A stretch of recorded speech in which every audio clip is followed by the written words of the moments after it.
ಮತ್ತು ಪಾಕಿಸ್ತಾನದ ನಡುವೆ ಹೈ ವೋಲ್ಟೇಜ್ ಮ್ಯಾಚ್ ನಡೆಯುತ್ತೆ.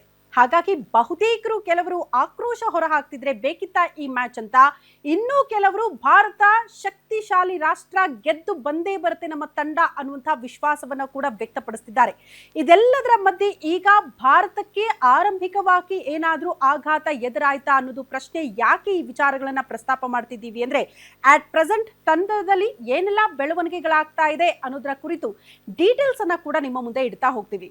ಪ್ರಮುಖವಾಗಿ ಇವತ್ತು ನಡೆಯುವಂತಹ ಹೈ ವೋಲ್ಟೇಜ್ ಮ್ಯಾಚ್ಗೆ ಸಂಬಂಧಪಟ್ಟಂತೆ ಭಾರತ ತಂಡ ಸಕಲ ರೀತಿಯಲ್ಲೂ ಕೂಡ ಸಜ್ಜಾಗಿದೆ. ಇವತ್ತು Indo Pak high voltage match ನಡೆಯುತ್ತೆ. ಆಪರೇಷನ್ ಸಿಂಧೂರದ ಬಳಿಕ ಇಂಡೋ ಪಾಕ್ ಮುಖಾಮುಖಿ ಆಗ್ತಾ ಇರೋದು.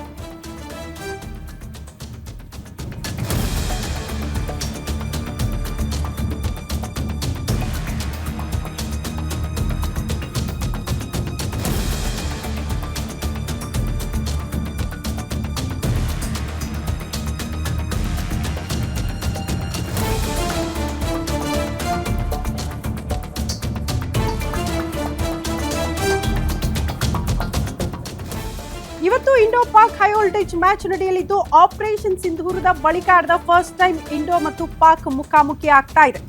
ಏಷ್ಯಾ ಕಪ್ ಟೂರ್ನಿಯಲ್ಲಿ ಇವತ್ತು ಭಾರತ ಪಾಕ್ ಮಧ್ಯೆ ಹೈ ವೋಲ್ಟೇಜ್ ಪಂದ್ಯ ನಡೆಯಲಿದ್ದು, ಯುಎಇ ವಿರುದ್ಧ ಭರ್ಜರಿ ಗೆಲುವಿನ ವಿಶ್ವಾಸದಲ್ಲಿ ನಮ್ಮ ಭಾರತ ತಂಡ ಇದೆ. ದುಬೈ ಇಂಟರ್ನ್ಯಾಷನಲ್ ಕ್ರೀಡಾಂಗಣದಲ್ಲಿ ಈ ಪಂದ್ಯ ನಡೆಯಲಿದ್ದು, ಭಾರತೀಯ ಕಾಲಮಾನ ಪ್ರಕಾರ ರಾತ್ರಿ 8 ಗಂಟೆಗೆ ಸರಿಯಾಗಿ ಪಂದ್ಯ ಆರಂಭ ಆಗುತ್ತೆ. ಹೈ ವೋಲ್ಟೇಜ್ ಪಂದ್ಯ ಕಣ್ತುಂಬಿಕೊಳ್ಳೋದಕ್ಕೆ ಅಭಿಮಾನಿಗಳು ಕೂಡ ಬಹಳ ಕಾತರದಿಂದ ನೋಡ್ತಿದ್ದಾರೆ. ಎಲ್ಲೆಡೆ ಗೆದ್ದು ಬಾ ಇಂಡಿಯಾ ಅನ್ನುವಂತಹ ಜಯ ಘೋಷಣೆಗಳು ಕೇಳೋದಕ್ಕೆ ಸಿಗ್ತಾ ಇದೆ.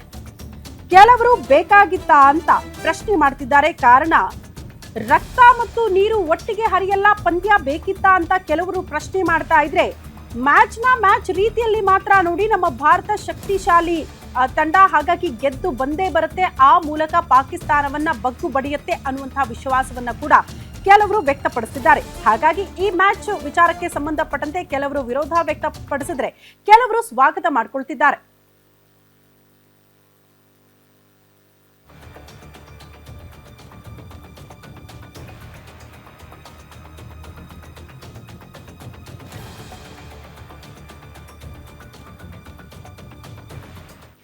ಪಹಲ್ಗಾಮ್ ದಾಳಿಯ ಹಿನ್ನೆಲೆಯಲ್ಲಿ ಭಾರತ ಪಾಕ್ ಮಧ್ಯೆ ಕ್ರೀಡಾ ಸ್ಪರ್ಧೆಗಳು ನಡೀಲೇಬಾರದು ಅನ್ನುವಂಥ ವಿರೋಧ ಆರಂಭದಿಂದಲೂ ಕೂಡ ಇತ್ತು. ಬಟ್ ಇದೆಲ್ಲದರ ಮಧ್ಯೆ ಇವತ್ತು ಭಾನುವಾರ ಏಷ್ಯಾ ಕಪ್ T20 ಪಂದ್ಯಾವಳಿಯ ಎ ಗುಂಪಿನ ಪಂದ್ಯಕ್ಕಾಗಿ ಭಾರತ ಮತ್ತು ಪಾಕಿಸ್ತಾನ ಎದುರು ಬದರಾಗೋದಕ್ಕೆ ಎಲ್ಲಾ ರೀತಿಯ ಸಿದ್ಧತೆಗಳು ಕೂಡ ಆಗ್ಬಿಟ್ಟಿದೆ.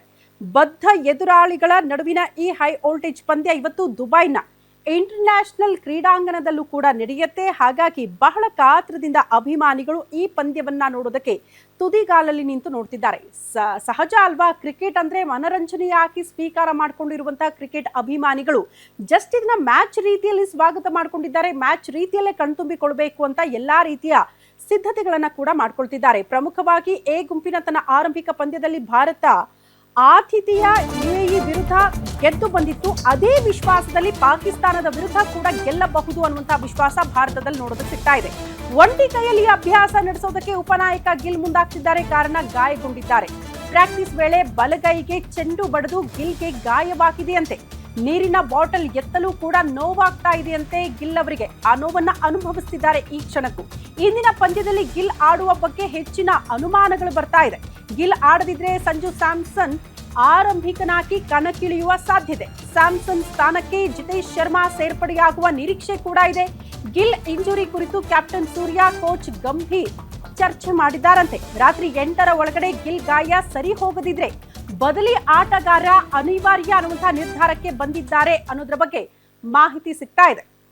ಪ್ರಮುಖವಾಗಿ ಗಿಲ್ ಅವರ ಉಪಸ್ಥಿತಿ ಎಷ್ಟು ಮುಖ್ಯ ಅನ್ನೋದು ತಂಡಕ್ಕೂ ಗೊತ್ತಿದೆ, ಜೊತೆಗೆ ಕ್ರಿಕೆಟ್ ಅಭಿಮಾನಿಗಳಿಗೂ ಕೂಡ ಗೊತ್ತಿದೆ. ಕಾರಣ, ಪಾಕಿಸ್ತಾನದ ವಿರುದ್ಧ ಆಡಿರುವ ದೊಡ್ಡ ಪಂದ್ಯಗಳಲ್ಲಿ ಗಿಲ್ ಅವರ ಅನುಭವ, ಅವರು ತಂದುಕೊಡುವಂತಹ ಸ್ಕೋರ್ಗಳು ಎಷ್ಟು ಸಹಕಾರಿಯಾಗುತ್ತೆ ತಂಡಕ್ಕೆ ಅಂತ ಅದನ್ನ ಅಭಿಮಾನಿಗಳೇ ಮಾತಾಡ್ತಿದ್ದಾರೆ. ಹಾಗಾಗಿ ಸಹಜವಾಗಿ ತಂಡದಲ್ಲಿ ಆರಂಭಿಕವಾಗಿ ಇಂಥ ಚರ್ಚೆಗಳು, ಒಂದಷ್ಟು ಆತಂಕ ಕೂಡ ಶುರುವಾಗಿದೆ. ಗಿಲ್ ಅವರು ಆಡ್ತಾರಾ ಇಲ್ವಾ, ರಾತ್ರಿ 8ರ ಒಳಗಡೆ ಅದನ್ನ ಡಿಸೈಡ್ ಮಾಡೋಣ ಅನ್ನುವಂಥ ನಿರ್ಧಾರಕ್ಕೆ ಬರಲಾಗಿದೆ ಅನ್ನೋದ್ರ ಬಗ್ಗೆ ಮಾಹಿತಿ ಸಿಗ್ತಾ ಇದೆ.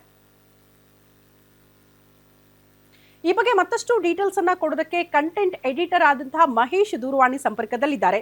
ಮಹೇಶ್, ಗಿಲ್ ಅವರಿಗೆ ಗಾಯ ಇದು ಆರಂಭಿಕ ಆತಂಕನ ತಂಡಕ್ಕೆ ಹೇಗ್ ವಿಶ್ಲೇಷಣೆ ಮಾಡ್ತೀರಿ, ಹೇಗ್ ನೋಡ್ತೀರಿ ಇದನ್ನ?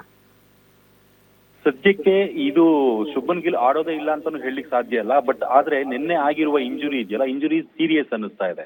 ಯಾಕೆಂದ್ರೆ ಪ್ರಾಕ್ಟೀಸ್ ವೇಳೆ ಆ ಬಾಲ್ ಹೊಡೆದಿರೋ ತೀವ್ರತೆ ಹೇಗಿದೆ ಅಂತಂದ್ರೆ ನೀರಿನ ಬಾಟಲ್ ಎತ್ತೋದಿಕ್ಕೂ ಕೂಡ ಕಷ್ಟಪಟ್ಟಿದ್ದಾರೆ.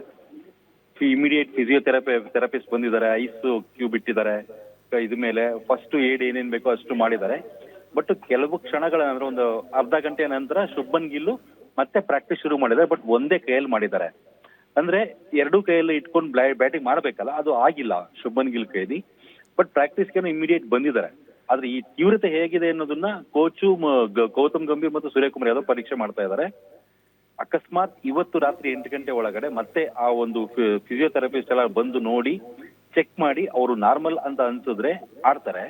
ಬಟ್ ಆಗ್ಲಿಲ್ಲ ಅಂತಂದ್ರೆ ಅವರ ಸ್ಥಾನಕ್ಕೆ, ಅಂದ್ರೆ ಶುಭ್ಮನ್ ಗಿಲ್ ಸ್ಥಾನಕ್ಕೆ ಆರಂಭಿಕನಾಗಿ ಸಂಜು ಸ್ಯಾಮ್ಸನ್ ಪ್ರಮೋಟ್ ಆಗ್ತಾರೆ. ಅಂದ್ರೆ ಅವರು 5ನೇ ಪ್ಲೇಸ್ ಅಲ್ಲಿ ಆಡ್ತಾ ಇದ್ರು, ಅವರು ಪ್ರಮೋಷನ್ ತಗೊಂಡು ಆರಂಭಿಕ ಸ್ಥಾನದಲ್ಲಿ ಬರ್ತಾರೆ. ಆ ಸಂಜು ಸ್ಯಾಮ್ಸನ್ ಇರುವ ಸ್ಥಾನಕ್ಕೆ ಜಿತೇಶ್ ಶರ್ಮಾ ಬರ್ತಾರೆ ಅಂತ ಒಂದು ನಿರೀಕ್ಷೆ ಇದೆ. ಆದ್ರೆ ಈ ಪ್ರಾಬ್ಲಮ್ ಏನಾಗುತ್ತೆ ಅಂತಂದ್ರೆ, ಪಾಕಿಸ್ತಾನದ ವಿರುದ್ಧ ಒಂದು ನಿರ್ಣಾಯಕ ಪಂದ್ಯದಲ್ಲಿ ಉಪನಾಯಕನೇ ಇಲ್ಲ ಅಂತಂದಾಗ ಒಂದು ಟೆನ್ಷನ್ ಕ್ರಿಯೇಟ್ ಆಗುತ್ತೆ. ಯಾಕೆಂದ್ರೆ ಆಟ ಆಡೋದಷ್ಟೇ ಮುಖ್ಯ ಅಲ್ಲ, ಅನುಭವನೂ ಕೂಡ ಇಂಪಾರ್ಟೆಂಟ್. ಆ ವಿಚಾರದಲ್ಲಿ ನೋಡ್ಕೊಂಡ್ರೆ ಈಗ ಭಾರತ ತಂಡದಲ್ಲಿ ಇರ್ತಕ್ಕಂಥ ಅನುಭವಿಗಳು ಶುಭ್ಮನ್ ಗಿಲ್ ಇದ್ದಾರೆ, ಹಾರ್ದಿಕ್ ಪಾಂಡ್ಯ ಇದ್ದಾರೆ, ಸೂರ್ಯಕುಮಾರ್ ಯಾದವ್, ಜಸ್ಪ್ರೀತ್ ಬುಮ್ರಾ, 4 ಜನ ಅನುಭವಿಗಳಲ್ಲಿ ಶುಭ್ಮನ್ ಗಿಲ್ ಆಚೆ ಹೋಗ್ತಾರೆ. ಹಾಗೇನಾದ್ರೂ ಆದ್ರೆ ಉಪನಾಯಕನ ಇಲ್ದಲೆ ಮ್ಯಾಚ್ ಆಡ್ಬೇಕಾಗತ್ತೆ. ಎರಡನೇದಾಗಿ ಪಾಕಿಸ್ತಾನದ ವಿರುದ್ಧ ಆರಂಭಿಕನಾಗಿ ಆಡಿರುವ ಅನುಭವ ಇರೋದು ಶುಭ್ಮನ್ ಗಿಲ್ ಅವರಿಗೆ ಮಾತ್ರ. ಇನ್ನುಳಿದಂತೆ ಪ್ರತಿಯೊಬ್ಬರು ಕೂಡ ಹೊಸಬರೇ. ಹಾರ್ದಿಕ್ ಪಾಂಡ್ಯ ಮಧ್ಯದಲ್ಲಿ ಲೋಯರ್ ಆರ್ಡರ್ ಅಲ್ಲಿ ಆಡಿ ತಂಡವನ್ನ ಗೆಲ್ಸಿದ್ದಾರೆ ನಿಜ. ಆದ್ರೆ ಆರಂಭಿಕ ಆಟಗಾರನಾಗಿ ಶುಭ್ಮನ್ ಗಿಲ್ ಏನಾದ್ರು ಇಂಜುರಿ ಆಗಿ ಆಚೆ ಉಳ್ಕೊಂಡ್ರೆ, ಇನ್ನು ನಂತರ ಬರುವ ಸಂಜು ಸ್ಯಾಮ್ಸನ್ ಇರ್ಬೋದು, ಅಭಿಷೇಕ್ ಶರ್ಮಾ ಇರ್ಬೋದು, ತಿಲಕ್, ಎಲ್ಲರೂ ಕೂಡ ಹೊಸಬರೇ. ಪಾಕಿಸ್ತಾನದ ವಿರುದ್ಧ ಹೊಸಬರು, ಅಂತಾರಾಷ್ಟ್ರೀಯ ಪಂದ್ಯಗಳಿಗೆ ಹೊಸಬರಲ್ಲ. ಇಲ್ಲಿ ಏನಾಗುತ್ತೆ ಸಮಸ್ಯೆ ಅಂತಂದ್ರೆ, ಬೇರೆ ಪಂದ್ಯಗಳಲ್ಲಿ ಆಡೋದೇ ಬೇರೆ, ಪಾಕಿಸ್ತಾನ ವಿರುದ್ಧ ಆಡೋದೇ ಬೇರೆ. ಒಂದು ಕಡೆ ಪಾಕಿಸ್ತಾನ ಇಂಡಿಯಾ ಮ್ಯಾಚೇ ಬೇಡ ಅಂತ ಅವರು ಸೋಷಿಯಲ್ ಮೀಡಿಯಾದಲ್ಲಿ ಒಂದು ದೊಡ್ಡ ವೇವ್ ಕ್ರಿಯೇಟ್ ಆಗಿದೆ, ಅಭಿಮಾನಿಗಳಲ್ಲಿ ವೇವ್ ಕ್ರಿಯೇಟ್ ಆಗಿರೋ ಸಂದರ್ಭದಲ್ಲಿ ಆ ಒಂದು ಒತ್ತಡವನ್ನ ನಿಭಾಯಿಸುವುದಕ್ಕೆ ಅನುಭವ ಕೂಡ ಇಂಪಾರ್ಟೆಂಟ್ ಆಗುತ್ತೆ. ಅಂತಹ ಒಂದು ಅನುಭವಿ ಆಟಗಾರ ಈ ತಂಡದಿಂದ ಹೊರಗುಳಿದ್ರೆ ಭಾರತ ತಂಡಕ್ಕೆ ದೊಡ್ಡ ಲಾಸ್ ಅಂತ ಹೇಳ್ಬೋದು ಚೈತ್ರ. ಓಕೆ ಮಹೇಶ್, ಧನ್ಯವಾದಗಳು ತಮ್ಮೆಲ್ಲ ಮಾಹಿತಿಗೆ.